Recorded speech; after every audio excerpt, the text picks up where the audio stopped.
Hello అండి, ఈరోజు ఇంటి ముందు ఫ్లోర్ మీద వైట్ పెయింట్తో ముగ్గు వేసి అయితే చూపిస్తున్నాను. ఈ ముగ్గు వేయడానికి ఇదివరకు రోజుల్లో అయితే ఎక్కువగా మేము బ్రష్లు యూజ్ చేసేవాళ్ళం. ఇప్పుడు ఆ బ్రష్ కన్నా కూడా సింపుల్గా అండ్ ఈజీగా అవ్వడానికని ఇలా ఆయిల్ పెయింట్ డబ్బా అయితే వేస్తున్నాము. ఇప్పుడు ఇదే ముగ్గుని కనీసం ఇద్దరు అయినా అటు ఇటు కూర్చొని వేయటం స్టార్ట్ చేస్తే మినిమం 2 hours అయినా బ్రష్తో అయితే టైం తీసుకుంటుంది. అదే ఈ ఆయిల్ డబ్బాలో పెయింట్ వేసి ఆ తర్వాత ముగ్గు కనుక వేస్తూ ఉంటే వితిన్ 5 to 10 minutesలో ముగ్గు అయితే కంప్లీట్ అవుతుంది. ఈ ముగ్గు వేయడానికి కూడా ఈ డబ్బాల్లో అయితే రకాలు ఉన్నాయి. ఇవి మనం ఇంట్లో ఎక్కువగా యూజ్ చేసేవేనండి.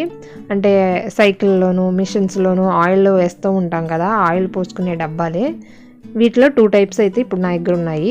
వీటిలో బెస్ట్ ఏదో మీకు ఇప్పుడు క్లియర్గా నేను చెప్తాను. ఇక్కడ నేను తీసుకున్న 2 డబ్బాలు కూడా కొంచెం మందంగా నేమ్స్ అయితే రాసున్నాయి. ఇవి కాకుండా ఇంకా ట్రాన్స్పరెంట్గా పల్స్గా ఉండి చిన్న సైజు కూడా దొరుకుతాయి, కానీ అవి అసలు పనికిరావు. వీటిలో ఇప్పుడు ఈ ఫస్ట్ వన్ చెప్పాలంటే ఇది ఆప్షనల్గా యూజ్ చేసుకోవడానికి మాత్రమే పనిచేస్తుంది. దీనికి ఒక సింగిల్ మూతే వస్తుంది. దీనివల్ల మనము పెయింట్ వేసేటప్పుడు అది బయటికి ఎక్కువగా కారుతున్నట్టుగా అనిపిస్తుంది. అదే ఇప్పుడు నేను చూపించే ఈ సెకండ్ వన్ అయితే చాలా బెస్ట్ అండి. దీనికి 2 types ఆఫ్ మూతలు అయితే దొరుకుతాయి. పైన రెడ్ది ఒకటి, అలాగే లోపలికి ప్రెస్ చేసుకుంటా ఇలా బారుగా ఒక మూత అయితే వస్తుంది.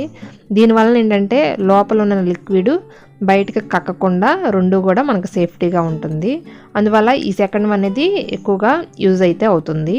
ఇప్పుడు నేను దీంతోనే ఈరోజు ముగ్గు వేసి అయితే చూపిస్తున్నాను.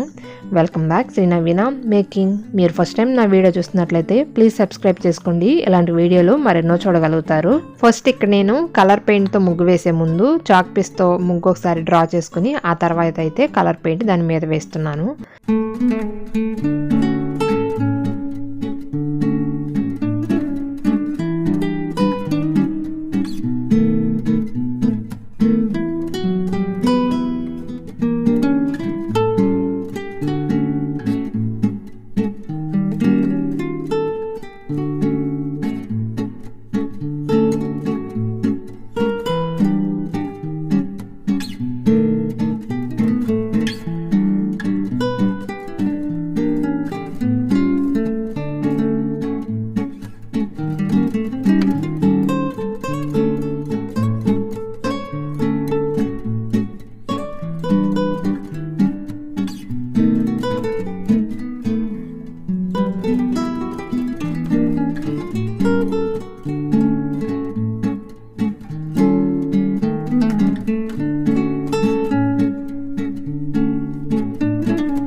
ముగ్గు వేయటం అయితే కంప్లీట్ అయింది. ఈ ముగ్గు కింద ఫ్లోర్ మీద, అలాగే అరుగు మీద, మెట్ల మీద మొత్తం ఇంకొక హెల్పర్ తీసుకొని వాళ్ళు కూడా చాక్ పీస్తో వేస్తూ ఉంటే నేను ఇలా ఆయిల్ డబ్బాతో కంప్లీట్ చేయడానికి అయితే మొత్తం 1 అవర్ అయితే టైం పట్టింది. అదే బ్రష్తో వేయడానికి అయితే మినిమం 2-3 నెంబర్స్ ఉన్నా సరే 2 డేస్ టైం పడుతుంది. ఈ ఆయిల్ డబ్బా వల్ల కొంచెం టైం అయితే సేవ్ అవుతుందని చెప్పాలి. అలాగే ఫినిషింగ్ కూడా చాలా నీట్గా ఉంటుంది. ఇప్పుడు ముగ్గు వేసిన ఆయిల్ పెయింట్ డబ్బాని కనుక ఒకసారి క్లీన్ చేసుకుంటే మళ్ళీ ఎప్పుడు కావాలంటే అప్పుడు ఈ ఆయిల్ డబ్బానే మళ్ళీ యూస్ చేసుకొని ముగ్గు అయితే వేయొచ్చు. ఇంతేనండి ఈ వీడియో. మీకు ఈ వీడియో నచ్చినట్లయితే లైక్ చేయండి. అలాగే మీ ఫ్రెండ్స్, ఫ్యామిలీ మెంబర్స్కి ఈ వీడియోని షేర్ చేయండి. అలాగే నా ఛానల్ని సబ్స్క్రైబ్ చేసుకోండి.